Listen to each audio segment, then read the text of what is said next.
7 अक्टूबर 2023 को हमास ने इजराइल पर हमला किया। इसके बाद इजरायली सेना ने गाजा पर जमीनी हमला कर दिया, लेकिन हमास को बचाने के लिए यमन का हूती सबसे पहले मैदान में उतरा और उसने लाल सागर में अमेरिका और इजराइल से जुड़े मालवाहक जहाज और सैन्य जहाजों पर हमले शुरू कर दिए। हूती ने लाल सागर, अरब सागर और हिंद महासागर में अभी तक 80 से ज्यादा हमले किए हैं। हूती के हमलों की वजह से पूरी दुनिया का समुद्री व्यापार चरमरा गया है और हूती को रोकने के लिए अमेरिका और ब्रिटेन ने जनवरी 2024 के आखिरी में यमन के भीतर हूती के कई ठिकानों पर हमले शुरू कर दिए थे, लेकिन इन हमलों के बावजूद भी हूती के हमले नहीं रुके।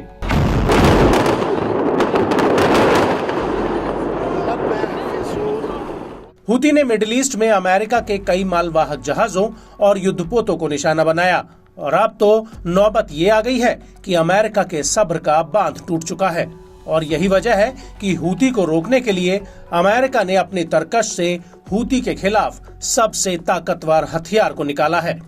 जी हाँ, हम बात कर रहे हैं अमेरिका के स्टेल्थ टेक्नोलॉजी से लैस B-2 स्टेल्थ बॉम्बर की।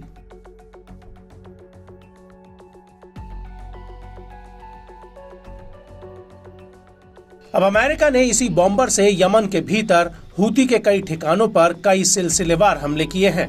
इसकी जानकारी अमेरिकी रक्षा मंत्री लॉयड ऑस्टिन ने दी है। ऑस्टिन का कहना है कि इन बॉम्बर्स ने जमीन के नीचे मौजूद हूती के हथियार डिपो को तबाह कर दिया है।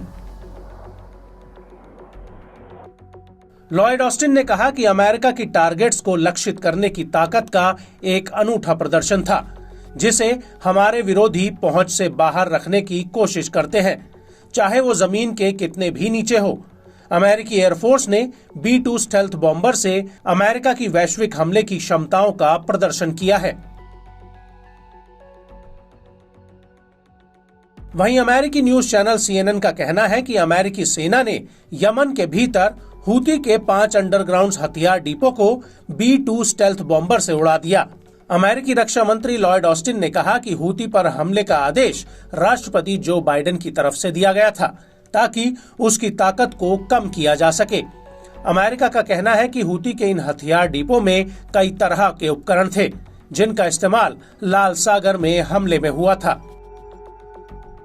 आपको बता दें कि अमेरिका का B-2 स्टेल्थ बॉम्बर एक बेहद ही ताकतवर जेट है। ये सामान्य लड़ाकू जेट्स के मुकाबले कहीं गुना ज्यादा बड़े बमों को ले जा सकता है। ये बॉम्बर परमाणु बम भी ले जा सकते हैं। ये 20 टन के बम और 227 किलो के GPS गाइडेड बमों को ले जा सकता है। साल 1999 में कोसोवो युद्ध में अमेरिका ने इनका इस्तेमाल सबसे पहले किया था। इसके बाद इन्हें अफगानिस्तान, इराक और लीबिया में तैनात किया गया। हालांकि सैन्य अभियानों में अमेरिका इन बॉम्बर्स का इस्तेमाल बेहद ही कम करता है, क्योंकि इस एक बॉम्बर की कीमत $1 अरब से भी ज्यादा है।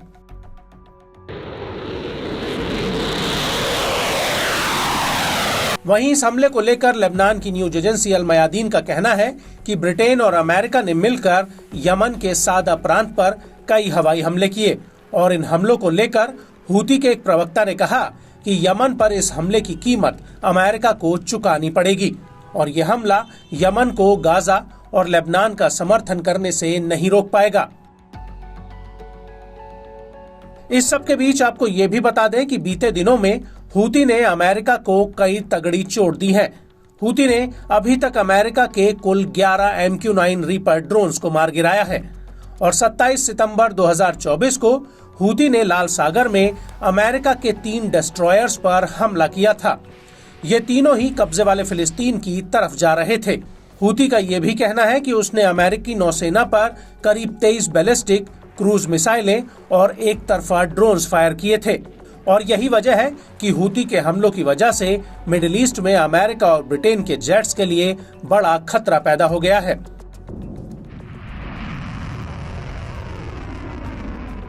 लेकिन अमेरिका द्वारा की गई इस बमबारी के बाद हूती के हमलों में कितना ब्रेक लगेगा, ये तो आने वाला वक्त ही बताएगा।